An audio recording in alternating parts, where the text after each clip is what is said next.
9 inscrits.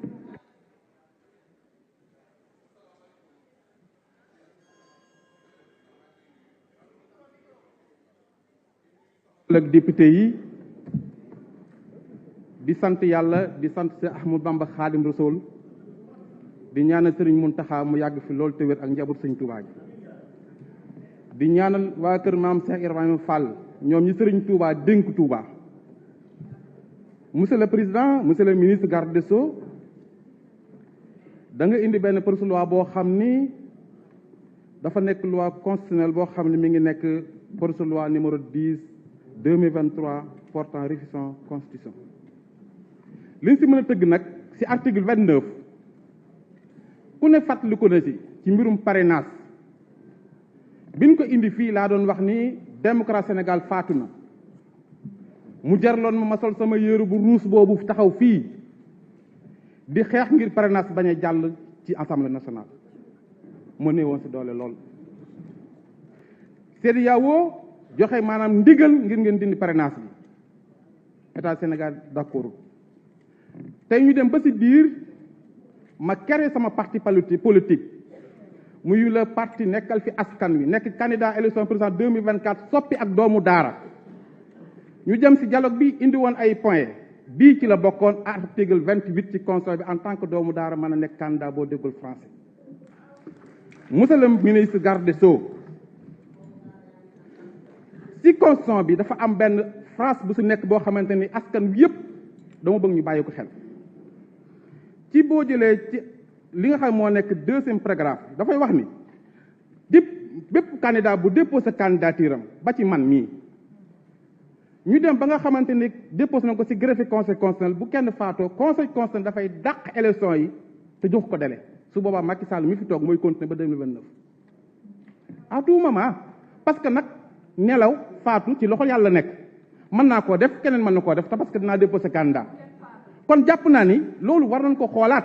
parce que dañu war ko xoolaat mooy dañoo war a jox délai conseil constitutionnel li ko maanaam bu benn candidat faatoo mën nga rapporter élection yi waaye dafa am délai boo ko war a def. kon bëgg naa aussi tamit ñu wax loolu parce que nag bu ñu ko deful bu dara xewee Macky Sall moo fi continuer toog jusqu'à 2029 il faut ñu bàyyi ko xel monsieur le ministre en tant que doomu daara la sama collègue le président groupe parlementaire Benno Bokk Yaakaar c'est un avocat le brillant avocat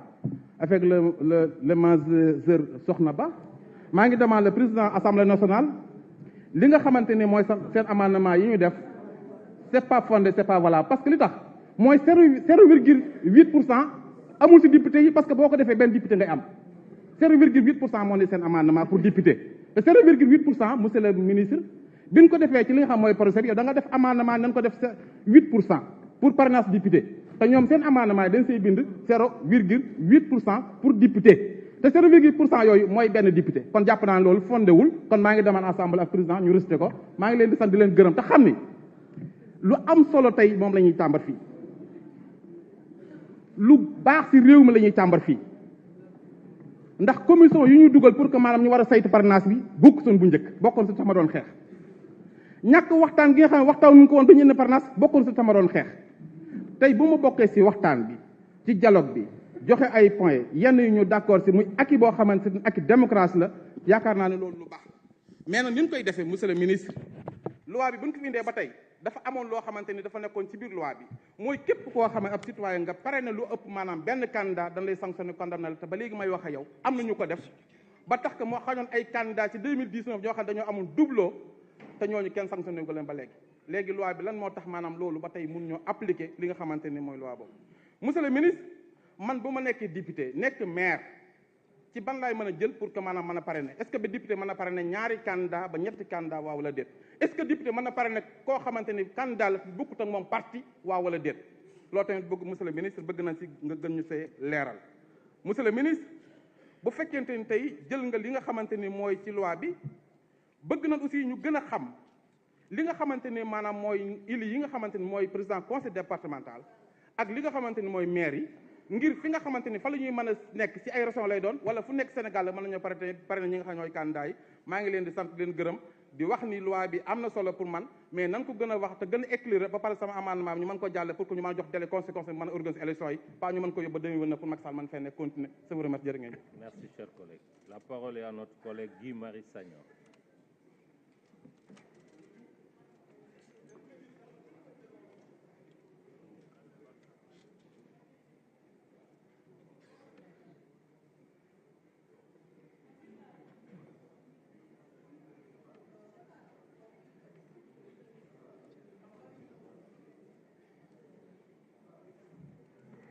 mbokk yi nuyu naa leen lii wane ne assemblée nationale bi du assemblée nationale askan wi mooy bi ñu taxawalee 14e législature ba léegi gulet ñu wooñu session extraordinaire gulet ñu wooñu procédure d'urgence moonte de jafe-jafe inondation yaa ngi fi moonte de étudiants yu nekk université numérique Cheikh Hamidou Kane ex-université virtuelle du Sénégal te am bac il y a 1 an ba tey jii nii promotion 10 commencé guñu cours vous vous rendez compte 18 000 étudiants am bac daaw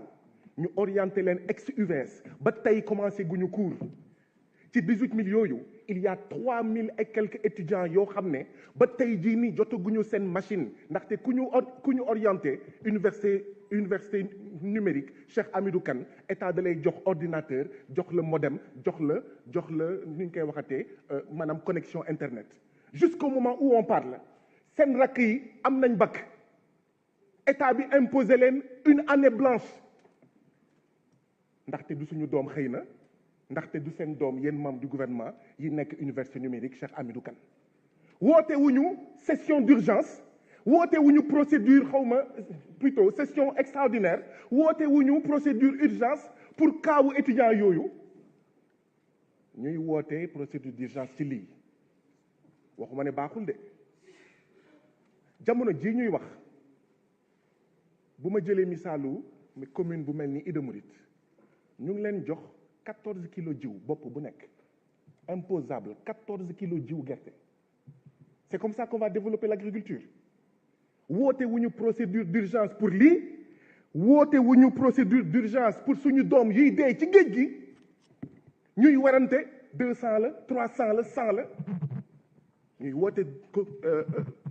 session extraordinaire ci lii waxuma jaru ko de waaye lii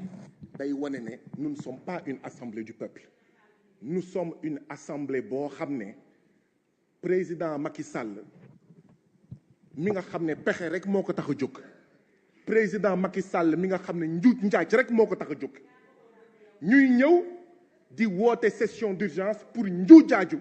njaaju président Macky Sall pour d'accord les complots pour la liquidation du chef de l'opposition politique au Sénégal mooy Ousmane Sonko dëgg la nag li nga xam ne moom la woote woon c'était un pseudo dialogue c'était un simulacre de dialogue léegi nag am na ñu fa dem am fa yaakaar du ma wax ci ñoom ndaxte problème bi du ñoom problème bi mooy Macky Sall mi nga xam ne lim fi nekkul lu dul organiser ay sélection et non ay élection ñun li ñu wax président Macky Sall mooy na organiser ay élection pas ay sélection mooy lan maay tànn ñii di voter maay tànn ñii di bëri en principe tey président Macky Sall dafa waroon ñëw def ay excuses publiques ndaxte il se rend compte que li mu defoon Karim Wade du dëgg du yoon il devait faire une autocritique publique ndaxte il s'est rendu compte que li mu defoon Khalifa Ababacar Sall du dëgg du yoon c'est ça la vérité il devait faire des excuses publiques et non du ñu dugal ci ay deal di ñu dugal ci ay complot di ñu dugal ci ay liquidation di ñu dugal ci benn plan boo xam ne ni mu tudd mooy président Macky Sall cam kii di ma wax cim président Macky Sall cam donc moo tax ñu ne fi ma bokk mooy complot yi dafa war a jeex fi ma bokk mooy président Macky Sall doo bokk et je félicite le peuple sénégalais d'avoir réalisé le président Macky Sall doo bokk et on va imposer Sonko da ngay bokk ku foog ne tappale yii ku foog ne tappale yi ak njuñ njaaj yi moo tax Ousmane Sonko du bokk yaa ngi nax sa bopp ku bëgg a jàmm Ousmane Sonko day bokk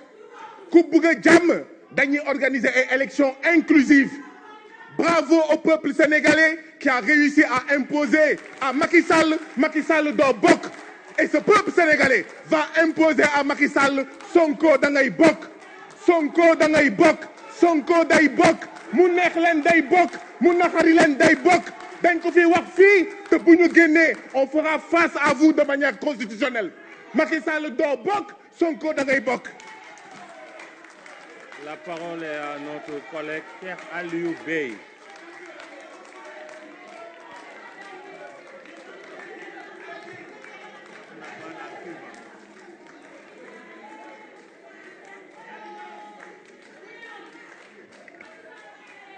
Sokhna Ba, vous avez la parole.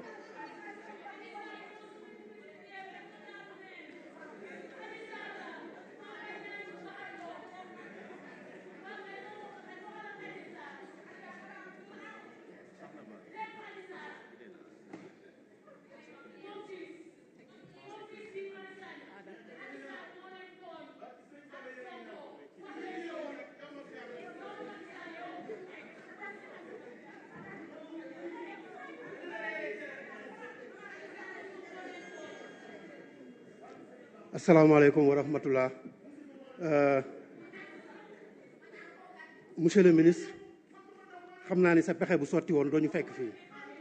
parce que envoyé woon nga fi benn article 87 boo xam ne sa yéene moo doon jël ñu def ñu offrande pour un X qui va remplacer Macky Sall yàlla dogal na tey sa pexe sottiwul moo tax nga toog mais sa yéene moo doon député yi toog fii nga takk leen fatang leen jël leen jébbal leen benn X boo xam ne nee nga ñëwagul parce que jàpp nga ni député yi war nañ leen mu def ay offrande parce que quand tu dis le président voulait offrir à son successeur la possibilité de non mais c'est grave quoi c'est très grave ça je ne peux même pas le dire quoi de dissoudre cette assemblée qui est une institution. Ça montre que toutes les fois que j'ai été ici pour dire que vous êtes des démolisseurs des institutions, ça se répète. Et c'est très grave de professeur de droit constitutionnel à démolisseur des institutions du pays. Ça, vous ne le méritez pas. En décidant de nous envoyer ce projet de loi avec l'article 87, vous avez décidé d'attenter à la stabilité de l'Assemblée nationale. Donc, je considère votre tentative comme un attentat avorté. Et comme les attentats sont attribués à des terroristes, je considère que vous êtes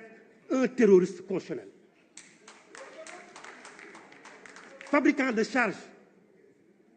contre d'honnêtes citoyens par le biais de vos procureurs, vous êtes devenu un danger pour le Sénégal, pour la stabilité de ce pays. Séquestration, enlèvement, barricade de Sonko, impunité. C'est ça votre travail depuis que vous êtes là. La justice est à terre à cause de vos manipulations. Le DILOC, ce DILOC qui a produit l'article 29, ngeen nekk fii di gëmloo Sénégalais ni da ngeen di wàññi ay nombre wàññiwu leen ay nombre pourcentage ngeen def man du ma voté loi boo xamee ni bi nii saa yu nombre électeurs yi yokkoo Sénégal ñu demande la date du mës a nekk un brouillon. On refusera que notre constitution soit un brouillon et on vous dit ne touche pas à notre constitution. Il faut arrêter de toucher aux constitutions. C'est vous qui le disiez. Si vous touchez à la constitution, je vous déloge du palais. Vous avez ce mot, maintenant il faut le gérer. L'autre aspect, aujourd'hui,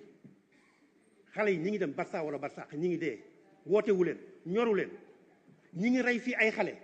par rapport à votre décision de justice boo xamee ne bi nii tuumaal ngeen nit lu mat ñaari at waxal ko lu dul dëgg lu mat ñaari at ñu setal ko ngeen créer ak yéen pas les juges yéen ak seeni procureur ngeen dem créer beneen lu kenn xamul lu muy nuru soxoraat la yamoon ñëw taxal ko nit kon yéenay problème au Sénégal et ça il faut l'arrêter parce que ça passera pas leneen li mooy article bi sénégalais li ma leen bëgg a wax mooy sélection la maanaam ñëwoon na fi lu mu fi produire mooy éliminer na 25 candidats fii ci biir Sénégal nan lañ mun a accepté waatee mu war a éliminer waat yeneen 30 wala 40 soo leen ko nangoo mooy ëllëg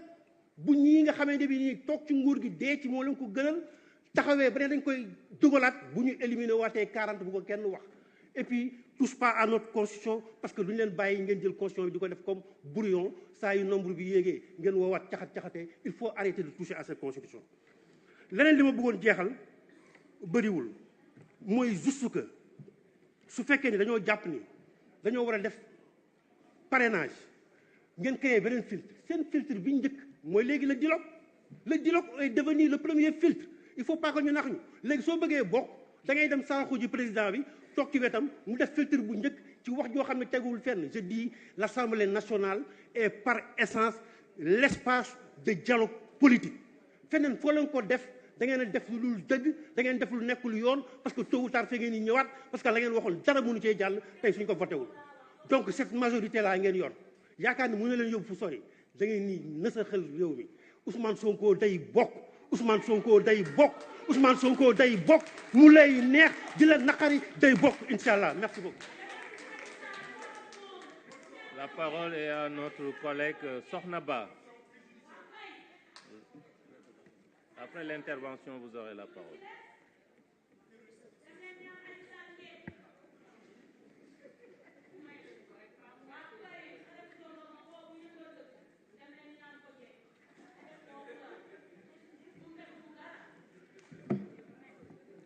asalaamaaleykum monsieur le ministre ñu ngi leen di nuyu seen collaborateurs yi nga xamante ne si ñoom ngeen àndal ñun suñu intervention par rapport au projet d'amendement proposé à l'article unique portant révision des dispositions de l'article 29 de la Constitution réforme la tout d'abord sax avant ñuy ñëw ci projet bi carrément di saluer écoute attentive bi nga amoon keroog par rapport à la commission ci le sort de notre honorable député le président Birame Souleye Diop projet bi nag man dafa am loo xamante ne si daf ma ci jaaxal parce que buñ ne dañuy def parrainage dañu wax ne parrainage bi ça existait déjà ci code bi parrainage bi am nombre boo xamante ne si daf ko waxoon maximum 1% 0,8 minimum maximum 1% ci fichier électoral bi ñi ne réforme bi nga xamante ne si moom ngeen indi dafa wax ne taux bi dañ ko baissé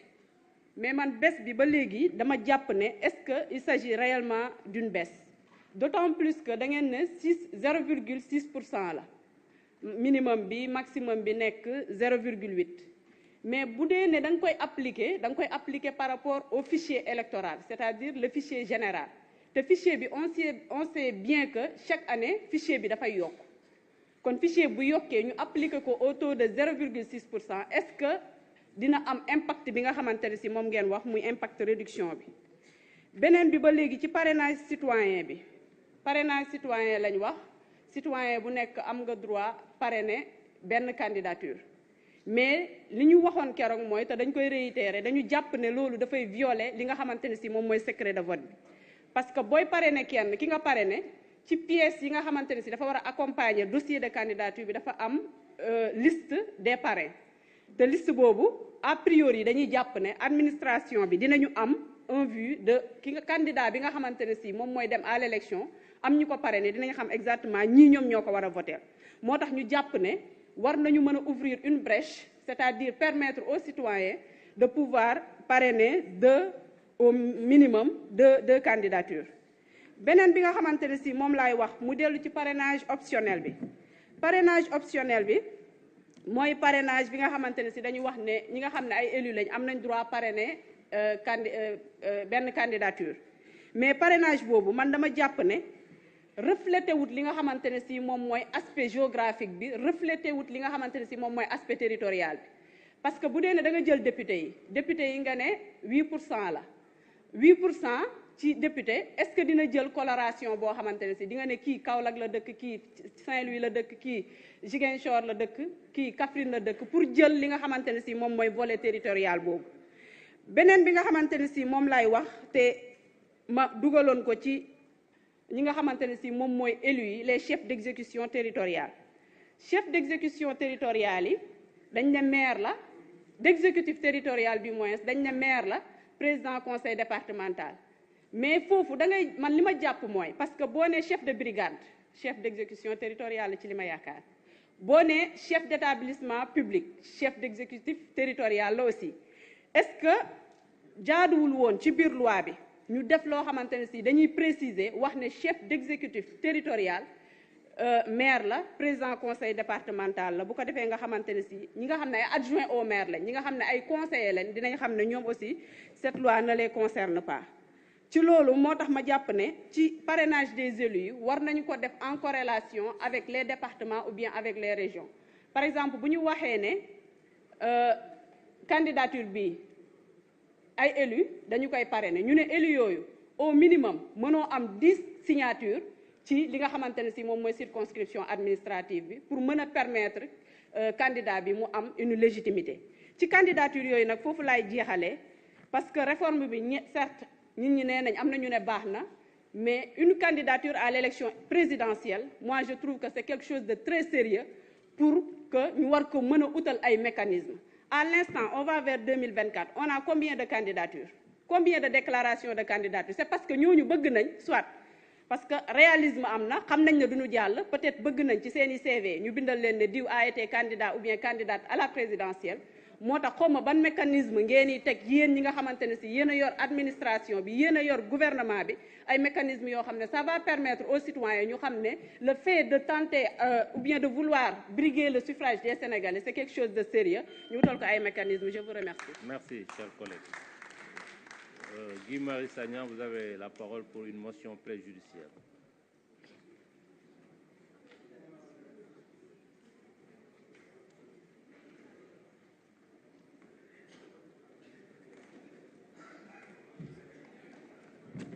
jërëjëf dama am proposition de motion préjudicielle tendant à l'ajournement du débat portant sur le projet de loi numéro 10/2023 portant révision de la Constitution jusqu'à la réalisation de certaines conditions. fi ma teg nag sama proposition de motion préjudicielle tendant à l'ajournement du débat maa ngi ko teg ci article 75. Article 75, à tout moment, au cours de cette discussion générale et jusqu'à la clôture, il peut être présenté des motions préjudicielles tendant soit à l'ajournement du débat jusqu'à la réalisation de certaines conditions. Mbokk yi, le retrait de l'article 87 de la loi constitutionnelle entraîne le rejet de l'ensemble du projet de loi. En effet, l'exposé des motifs fait partie intégrante de la loi et celui-ci doit sauter en même temps que la disposition concernée. Aussi, l'amendement de l'exposé des motifs est impossible. Nous voyons déjà que nous sommes passés d'un exposé de motifs de 31 lignes à un exposé des motifs de 26 lignes. Nous passons d'un projet intitulé « Projet de loi portant révision de la Constitution » à projet d'amendement du projet, un projet qui projet. Rien que cela montre que, effectivement, Monsieur le ministre de la Justice, il est passé de professeur à effectivement nervi constitutionnel, comme je l'avais appelé. Parce qu'il sait effectivement qu'en changeant l'exposé des motifs, ça doit nécessairement entraîner le retrait de toute la loi. Et effectivement, Aïb, mon collègue président Aïb Dafé, le rappelait tout à l'heure, dans la décision du Conseil constitutionnel relative en fait au 5C 2023 du 12 juillet 2023. Le Conseil constitutionnel disait, je cite, « Considérant que les dispositions des articles 79, 80 et 81 du règlement intérieur de l'Assemblée nationale qui régissent l'exercice du droit d'amendement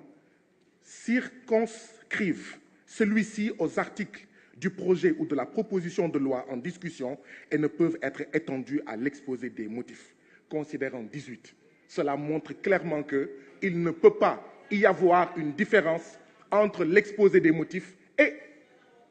le projet de loi. En vertu de l'article 92 de la Constitution,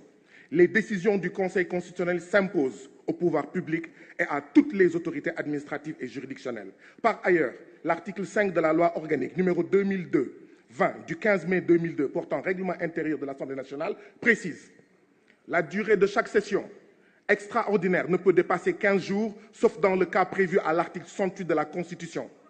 Cet ordre du jour ne peut être modifié. Les sessions extraordinaires sont closes sitôt l'ordre du jour épuisé. Le retrait de l'article 87, consécutif à une décision du gouvernement, provoque ainsi une modification de l'ordre du jour générée par une disharmonie générale du texte. Les conditions de discussion du texte n'étant pas réunies pour les députés,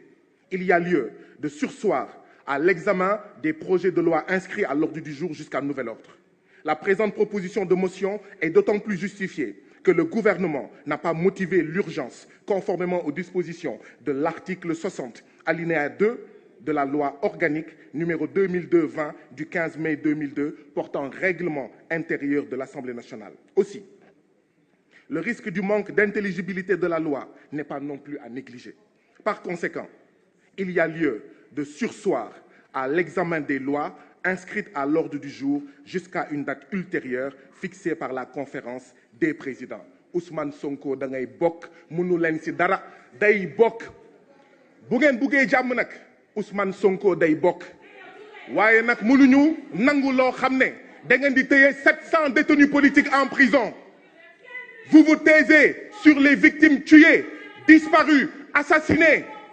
blessées par le régime de Macky Sall. ngeen bëgg liquider la candidature politique de Ousmane Sonko jàpp ne jàmm dina am jàpp ne dina jàll du jàll tey du jàll ëllëg Ousmane Sonko day bokk mu neex leen mu naxari leen Ousmane Sonko day bokk bu ngeen buggee jàmm bàyyi leen Ousmane Sonko mu bokk bu ngeen buggee jàmm bàyyi leen Ousmane Sonko mu bokk te day bokk Macky Sall boo buggee li la dese ci juróom-ñaari weer yi nga jeexal ko ci jàmm ak salaam il faut arrêter la liquidation des candidats à l'élection présidentielle Ousmane Sonko day bokk mu neex leen mu naxari leen day bokk seen xol di métti day bokk ngeen complot day bokk lu ngeen munti def Ousmane Sonko day bokk et je lance un appel à tous les patriotes mobilisez-vous. Le président Abdou Mbow, vous avez la parole. Le président de la commission Abdou Mbow, vous avez la parole. Vous avez la parole. Le président de la commission.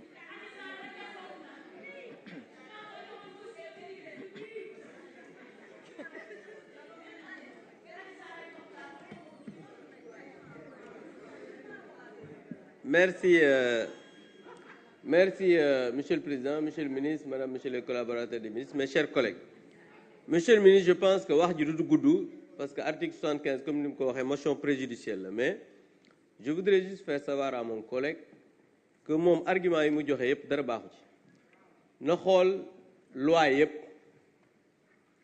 exposé des motifs bokkul ci kooru texte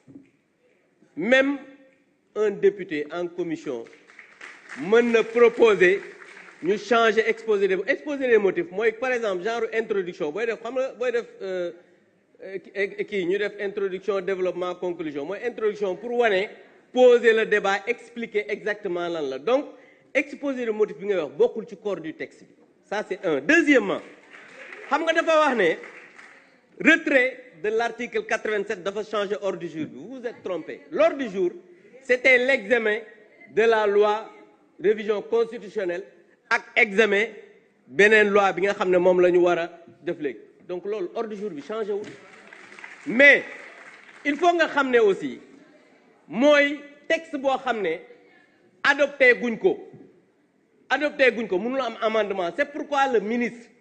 en tant que représentant du gouvernement a écrit au président de l'Assemblée nationale pour demander le retrait maanaam ñu dindi article 87 moo tax bi ñu ñëw en commission amatul ñaari article benn article la ñu indi après mu def amendement ci article 29 bi génne 0,8% dugal 8%. Donc je pense que monsieur le ministre xam nga la preuve sama waa ji moom leen rek la bëggoon wax mooy li mu mujjee ay day bokk ak du bokk mais loolu mu ngi suñu ginnaaw parce que président a pris une décision historique que àdduna bi yëpp ñuy saluer. Donc je pense que xam nga bu fekkee ne par exemple amoo ay arguments yoo xam ne juridiquement c'est tenable, c'est ridicule de venir ici di am loo xamante ni moom nga wax. Donc monsieur le ministre, mes chers collègues, je pense très bien que argument yi comme ni ma wax rek dafa am leneen lu ko fi indi woon, mais par rapport aux arguments c'est pas tenable, donc je demande qu'on continue à délibérer. Je vous remercie. Je donne la parole au rapporteur de la commission. Vous avez la parole.